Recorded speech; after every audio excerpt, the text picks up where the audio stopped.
Yes, yes. Yes? Okay. So Dr. Ammar is just completing the resection. And as you see here that we are toward the last few pieces. And after each resection, we examine the area to ensure there's no bleeding, no deep neural injury. Okay. And then we just continue the resection. We usually don't go beyond size 15 to 20 millimeter in the right colon because that increases the risk of perforation. Wait. At the same time, that's not usually needed because we're taking the polyp in a piecemeal fashion anyway. Majid, as you see here, that the remaining polyp is just spreading over a fold, and trying to get a larger snare and resecting that may result in perforation. So always be careful, be generous with submucosal injection, and test the mobility of the trap segment before completing the resection. So this is my question, Majid, Ammar.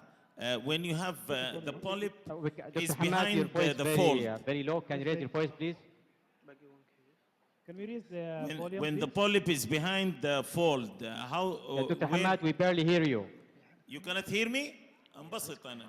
We barely hear you. You can hear me or not? Yeah. Can you go ahead now?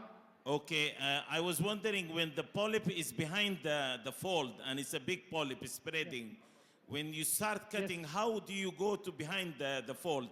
Where do you start good question. the cutting? Yeah, thank you. Good question. So one thing you can do is, like Majid did, is to use the injection to improve your axis.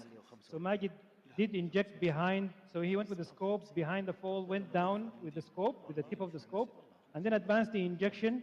And then he did dynamic injection, raising up and pulling back to improve the hidden part of the proximal fold. He also did retroflexion like I'm just doing now. So here, I want to improve the axis on this side, so I'm going to do an injection on retroflexion. So we're just going to do that now. It doesn't matter how much you inject. The more you inject, the better?